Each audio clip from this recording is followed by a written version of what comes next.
night vision clicks on, a world of neon green and absolute suffocating shadow.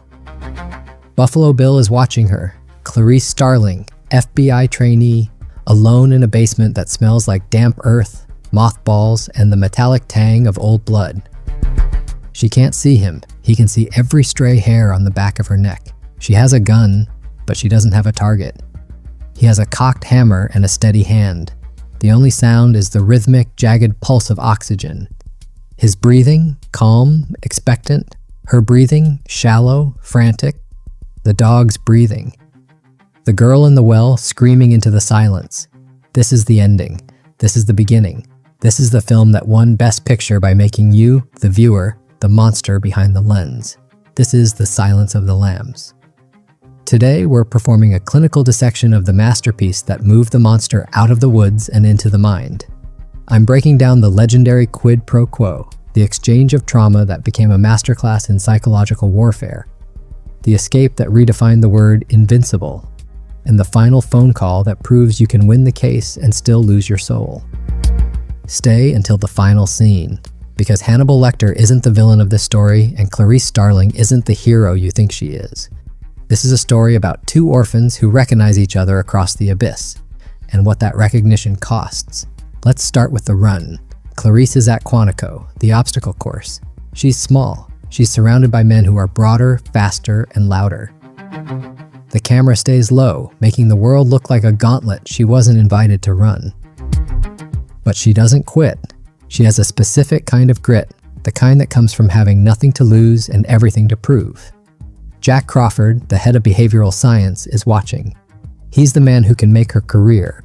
He's also the man who will use her as bait. He has an errand. Interview Hannibal Lecter, the most brilliant mind in criminal psychology, the most dangerous man alive, cannibal, genius, surgeon, psychiatrist. He might have insight on Buffalo Bill, the killer who is literally building a new skin to hide a hollow identity. Time is tissue. Time is running out. The descent into the asylum feels like a trip into the underworld. The damp walls, the screaming madness from cells that hold minds broken beyond repair. The camera moves with Clarice, forcing us to feel the claustrophobia of the male gaze as the inmates leer and hiss. Then, the final cell. No bars, no chains, just a man standing perfectly still, waiting. This is Hannibal Lecter. He isn't behind glass because he's contained. He's behind glass because he is the barrier. The glass doesn't protect you from him. It protects his world from yours. The distinction dissolves the moment he speaks. The first conversation is a surgical strike. Clarice leads with her credentials, her FBI shield, her professional distance. Lecter ignores them. He ignores the law. He dissects her instead. He smells her, literally, detecting the cheap perfume and the even cheaper ambition. He notes her shoes, polished until the leather is tired, and her good bag bought to impress a world that will never accept her. He deduces everything. The West Virginia coal dust in her blood, the orphan's shame, the father who died when she was 10. Shot by robbers, she watched him bleed. She ran to a neighbor. She came back too late. This is the orphan who became a cop to save someone, anyone, but mostly herself. He doesn't ask, he sees. This is his true power, not violence, vision. The ability to read a human being like discarded text. And Clarice is an open book because she wants something. Want makes you visible. Want makes you weak. Want makes you useful to a man who consumes identities for breakfast. The quid pro quo begins. Latin for this for that. The exchange of souls. Lecter will help find Buffalo Bill, but the price is her worst memory. He wants the sound of the lambs. Clarice resists, but the senator's daughter's in a well. The clock is ticking. The skin is being removed. So, she tells him, the Montana ranch, the cold, gray morning, the sound of spring lambs screaming as they were led to the slaughter, her failed rescue, running into the dark, carrying a heavy, doomed animal that she eventually had to drop because its weight was too much for a child to bear. The weight of it, the silence after, the screaming that never stopped, it just moved inside her chest. This is the film's heart. Two monsters trading wounds. Intelligence and trauma are the only currencies that matter in this cell. Lecter gives her the first clue. Buffalo Bill covets. He covets what he sees every day. Clarice doesn't understand. Lecter knows she doesn't. He wants her to fail. He wants her to return. He wants her to need him more than she needs the law. The dynamic is established. Teacher and student, predator and prey, father and daughter. They are the same person, just at different stages of the abyss. She returns, again and again. Each visit goes deeper. Each confession is more costly. She tells him about the funeral, the dress that didn't fit, the relatives who didn't want her, the ambition that looks like desperation, the desperation that looks like strength. Lecter listens. He actually listens. This is what he wanted. Not information, intimacy. The sound of another orphan's pain is the only thing that can satisfy his hunger. He gives her more. The name. Buffalo Bill is killing to make a suit of skin. The transformation is incomplete. He wants what he's never been allowed to be. A woman, or himself, or something that has no name. The film refuses easy psychology. It makes Bill specific. The skin, the well, the poodle, the lotion. The details make him real, and the reality makes him worse than any demon. Catherine Martin is trapped at the bottom of that well. She is pretty, young, and terrified. Buffalo Bill lowers a basket. He tells her to lotion her skin. The terror is practical. The horror is intimate. She is being treated like a textile.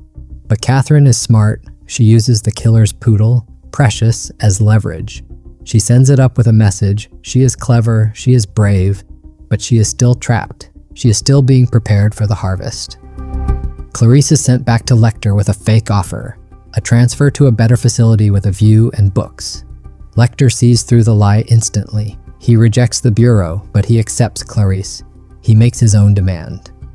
The famous line, "I do wish we could chat longer, but I'm having an old friend for dinner."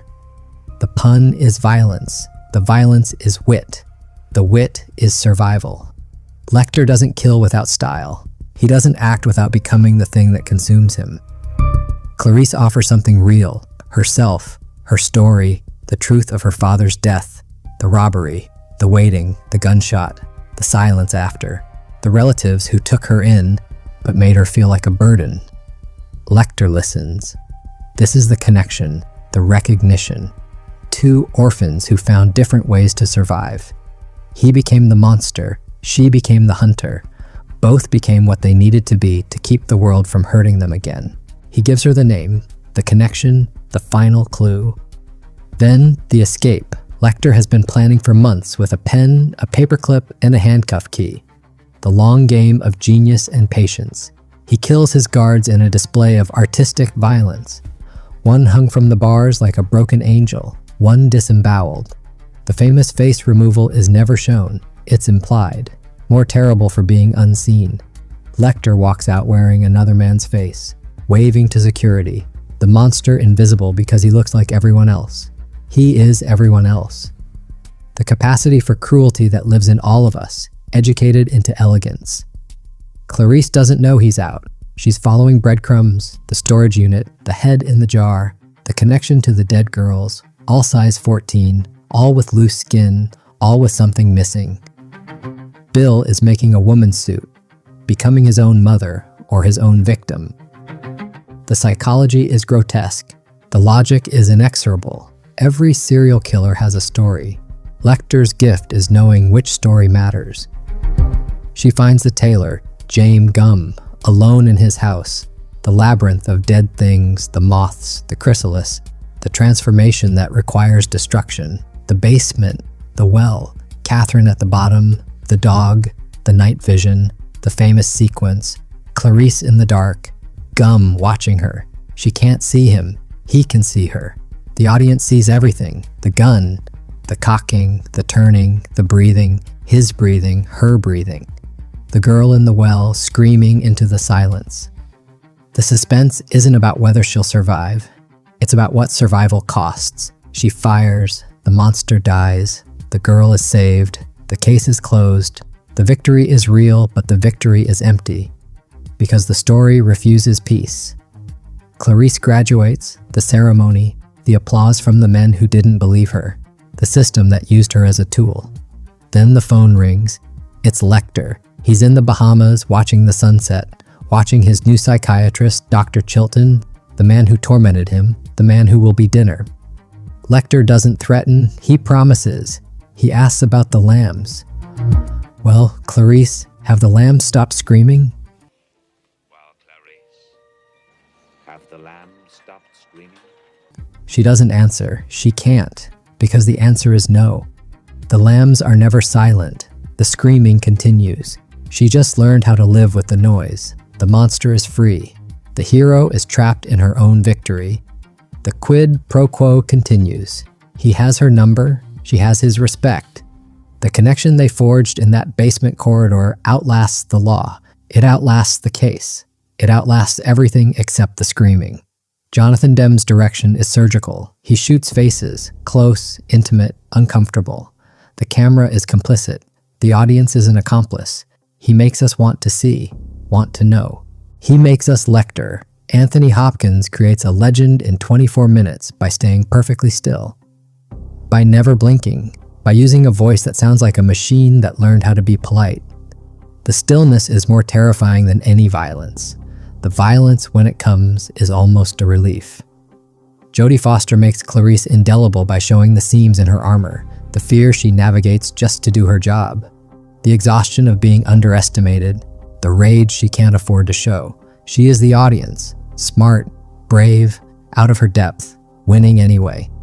The performance that defined the female protagonist in thriller cinema, the woman who doesn't need to become a monster to catch one, who just needs to survive, to listen, to remember the screaming. The silence of the lambs matters because it moved horror from the slasher to the philosopher. Because it showed us that the person who understands you most might be the person who wants to eat your heart. Because it asks if we can ever truly be silent, if our trauma is the only thing that makes us useful to a world that doesn't want us. Because it refuses to make Lecter a simple villain or Clarice a simple hero. Because it understands that recognition can be more dangerous than ignorance. That being seen can be the most terrifying thing of all. The film is a machine of tension. Every scene with Lecter is a negotiation. Every silence is a threat. Every compliment is an invasion. The basement sequence is studied by every horror director since. The night vision, the green darkness, the reversal of predator and prey. The gun that doesn't matter because you can't see to aim. The killer who has all the advantages except one. He underestimates her because she's a lamb. I'm breaking down the films that stay in your blood, the ones that refuse happy endings, the ones that make you complicit. Subscribe if you want to go deeper into the anatomy of the abyss. Comment with the monster who saw you clearly, the one who understood you before you spoke. I might be the one who explains why you answered, why you still answer, why the silence is never silent. Next up, C7N, the film that turned the procedural into a gospel of death. But first, check the caller ID. The lambs are still screaming. You just learned how to listen.